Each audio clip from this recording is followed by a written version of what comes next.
Welcome to the Colleague Experience. In this episode, we're diving into bold insights, fearless experimentation, and groundbreaking leadership strategies that are reshaping the way we think about management. Today, we'll explore how metaphors, as championed by philosopher Hans Blumenberg, reveal deeper human perceptions and transform our understanding of decision-making and leadership dynamics. Let's get started. After the war, Hans Blumenberg slept only 6 nights a week. Until the end of his days, he tried to compensate for the time the Nazis stole from him during his days in a labor camp, where he was sent because his mother was Jewish. After the war, he returned to the university from which he was expelled following the Nuremberg laws, where he studied philosophy and philology. Indeed, the awareness of time's finitude occupied a significant part of Blumenberg's rich philosophical thought. But Blumenberg visits us here because of another field where he is considered the spiritual father, metaphorology. Yes, metaphorology. From the word metaphors.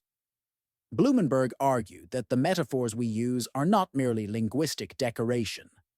Metaphors, in his view, tell us about human perception much more than clear concepts designed to explain that perception. Take, for example, the concept of truth that thinkers and philosophers have been exploring for thousands of years. Blumenberg claims that if we examine it through its metaphors, for instance, through the expression naked truth, we can learn more about our perception of the concept of truth than through any philosophical discussion. According to Blumenberg, the elusive and imprecise nature of metaphors and the various interpretations they can carry are precisely what tell us a more complete, richer, and deeper story about our perception of truth. We love working with metaphors, whether in personal work within executive coaching or in our work with CEO and executive groups at Colleague. To demonstrate the potential inherent in working with metaphors, we'll use a classic metaphor that frequently arises in discussions about management's role in organizations. When we ask CEOs to complete the phrase, "The management and the organization are like X and Y," we often receive the metaphor of head and body. That is, management is the head and the organization is the body. The choice of the head and body metaphor isn't surprising. It stems from the head being the location of the brain, which is responsible for decision-making and controlling various body parts that obey its instructions.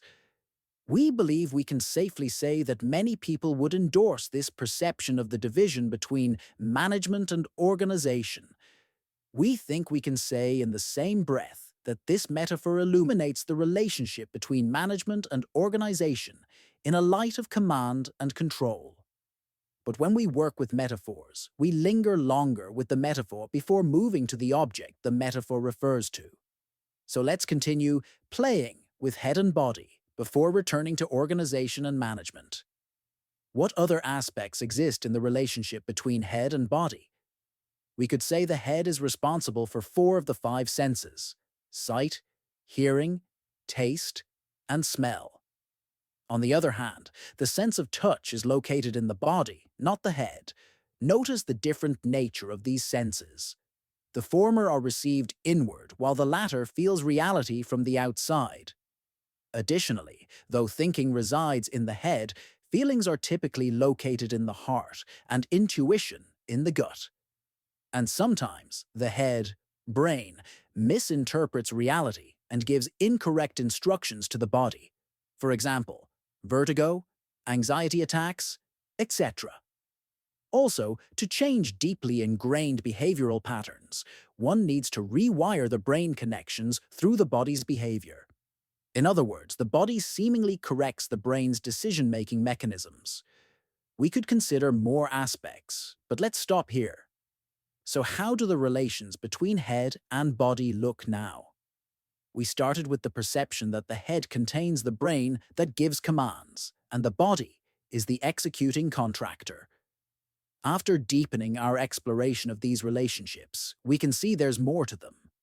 If we look at the division of labor among the senses, we can see that the head analyzes the environment, but who truly comes into contact with it is the body. The head thinks it decides, but often we make decisions elsewhere, and the head is a kind of rubber stamp.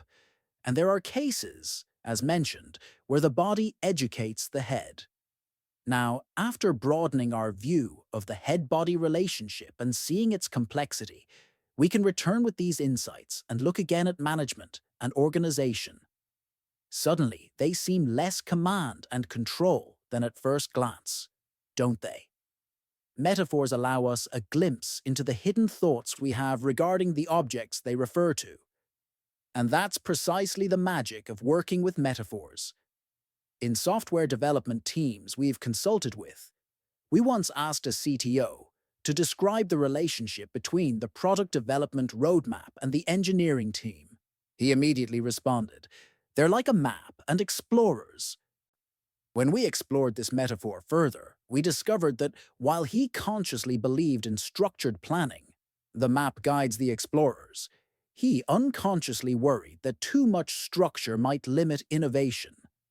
The metaphor revealed his deeper concern about balancing direction with creative freedom, something he hadn't articulated in direct discussions about team management. Let's note that metaphors are part of our language. Spoken language already exists within a metaphorical field, an entire space of accepted metaphors with rich cultural and social loads. In other words, what influences our choice of metaphor is not only our inner world, but also, and some would say mainly, our environment. Therefore, in our opinion, metaphor exercises of the kind described here will not work optimally with people from different cultural.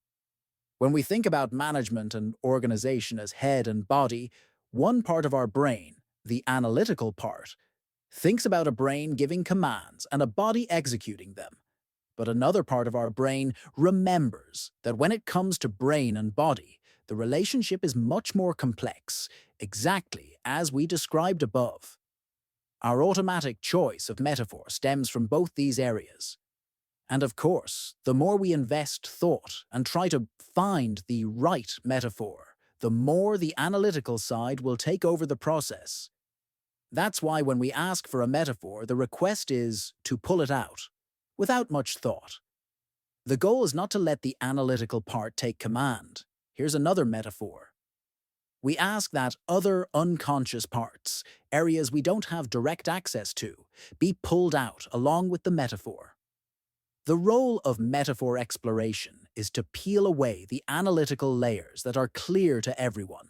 For example, head gives commands, body executes, and find which perceptions residing in unconscious areas are revealed in the choice of metaphor.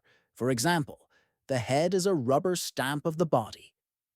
That's why the deeper we dig into the metaphor, the more unconscious aspects we discover that it tells us about what, perhaps, concerns us regarding the subject the metaphor refers to. And here's the beauty of the metaphorical exercise.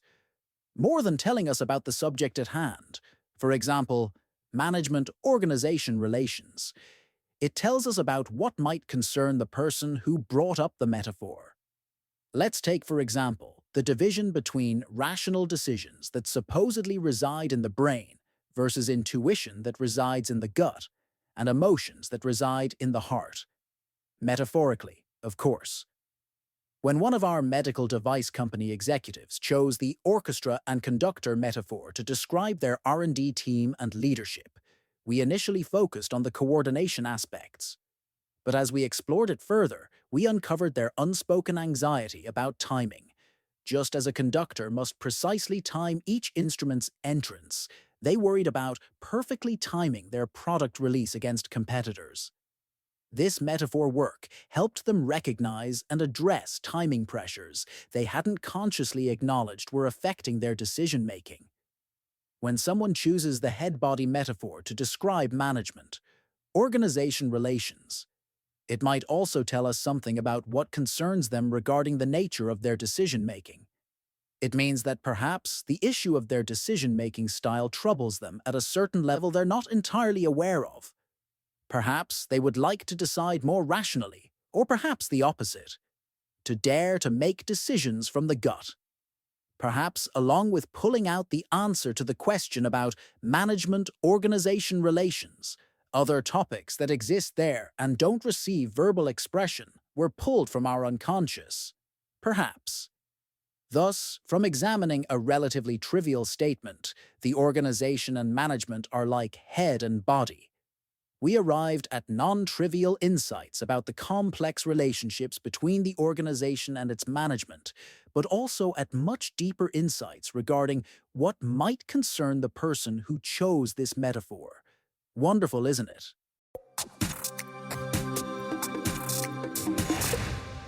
As we wrap up today's podcast, we delved into Hans Blumenberg's insights on metaphorology, highlighting how metaphors like the head and body analogy offer profound understanding of management and leadership dynamics.